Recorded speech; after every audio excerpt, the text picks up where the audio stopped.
it's just a prank. But the prank in question nyemprotin racun ke makanan. Dan iya, itu katanya prank. It's just a prank. Haha, funny content. Dan iya, itu terjadi di TikTok. Dan hari ini kita akan bahas kenapa TikTok akan semakin jelas untuk diblokir dari Amerika.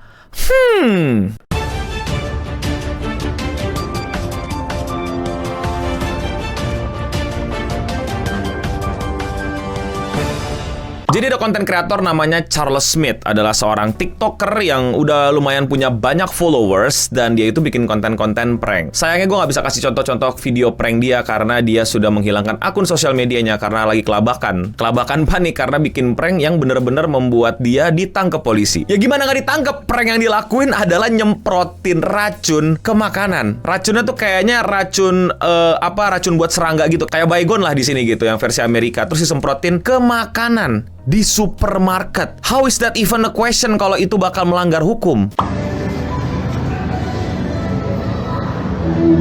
Jangan tertipu dengan tulisan atasnya yang tertulis hot sauce itu kayak panas, pedes, atau kayak sambal gitu ya. Enggak, ini nggak ada hubungannya sama sambal. Baca di bawahnya itu adalah Ultra Bed Bug and Flea Killer, pembunuh kutu kasur dan lalat. Nah kan kira-kira dia udah ngelarin itu tuh. Kira-kira dia apa yang disemprot ke mulut dia, disemprot ke lalat, atau disemprot ke pisang di depannya? Ya, dia disemprot ke pisangnya. Karena apa? Karena dia prankster, TikToker, keren. Yup, he did it. Dengan bangganya dia menyemprot pisang itu racun lalat. Wow. Where's the prank, bro? This is not a prank. This is criminal. Lu lihat tadi mukanya kan, muka abang-abang ini kan, kayaknya udah bukan umur 8-7 tahun deh, yang kayak masih melakukan hal-hal bodoh dan masih diwajarkan sama orang-orang, ya namanya juga bocil gitu. Ini abang-abang udah setengah mateng, yang istilahnya tuh udah kerja kayaknya ya, tapi nggak tahu kenapa nih, kayaknya demi konten TikTok yang keren, aku harus bikin prank yang lebih ekstrim daripada biasanya. Apa prank yang lebih ekstrim? Iya, tentu saja convicted criminal. What?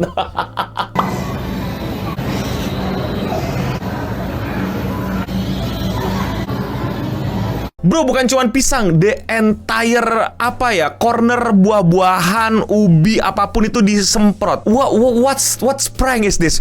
This is not a prank. Ini pembunuhan berencana gak sih? Ini kacau sih. Ini udah keterlaluan, man. Like, wow, why he do that? Why? Ini gue curiga ya, dia pernah minumin obat nyamuk gitu ya, terus selamat aja gitu. Terus dia bilang kayak, oh berarti orang lain juga selamat. Haha, kesesatan berpikir adalah jalan ninjaku. Ya enggak dong, maksud gue kayak, sumpah ini bahaya banget, man. Maksudnya hampir seluruh hal di situ disemprotin. Ya seperti yang kalian tahu itu kan, kalau semprotan kan bau, dan kayak walaupun lu targetin ke situ ya nyebar ke tempat yang lain. Ini satu supermarket langsung bahaya nggak sih? Langsung mesti semacam bersihin total nggak sih? Cuci gudang, bukan cuci gudang, apa istilahnya? Ya cuci bersihin total nggak sih? Ini kesehatan customer bisa bener-bener terancam, cuy. Terus ngapain lu? Mau ngapain lagi lu?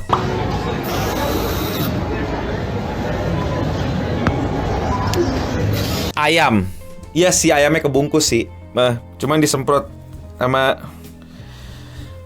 Right, for content TikTok, let's go. Let's go.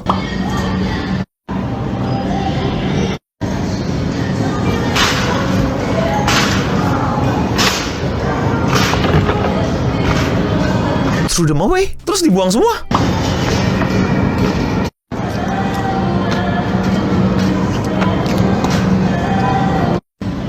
All of them dibuang semua. Semuanya dibuang-buang. Terus buat apa?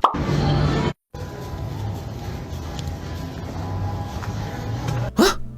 What prank? Bentar, dia kerja di situ apa gimana? Well, serius, gue nggak bisa dapat konteks dan udah baca-baca berita kalau dia ini kerja di situ apa enggak. Tapi ya, what's going on? Gue nggak tahu. Kalau misalnya dia nggak kerja di situ, berarti dia udah maling dong, terus ngebuang dong dan ngerusak barang orang dong. What's going on? Kita baca beritanya aja. What happened to Charles Smith, TikToker arrested after deadly chemical prank at Walmart? Arizona TikToker and self-proclaimed villain. Yoi, villain. Gila, gue keren banget. Gue villain banget nih. Gue bukan hero, gue villain. Gila, gue keren banget. Gila, ini tau lah ya target audiensnya anak umur berapa. Is facing felony poison charge after a chemical prank at Walmart. Menurut dia udah punya 300.000 followers, cukup besar lah buat TikTok, dan dia emang bikin konten-konten prank yang ngeganggu ketatanan publik ya. Dan sampai sekarang nggak dijelasin gitu kenapa dia melakukan prank itu, apa tujuannya dan apa manfaatnya dan ngikutin tren yang mana. Ya kayaknya dia adalah konten kreator prank aja gitu yang mesti terus bikin prank biar tetap relevan dan dapetin traffic dari TikTok. Mesa police say that once Smith was identified in the video, they contacted him and he decided to remove himself voluntary. Jadi dia dikontak polisi dahulu, terus dia diminta untuk menyerahkan diri dan dia langsung menyerahkan diri. Dan sebelum menyerahkan diri dia juga sudah nge-delete video-videonya, bahkan akun TikToknya sekarang udah nggak bisa ditemukan. Smith was charged with introducing poison, a class 6 felony. Additionally, he was hit by 3 misdemeanors, criminal damage, endangerment, and theft. Nah, kalau theft berarti dia tadi nggak kerja di situ, dia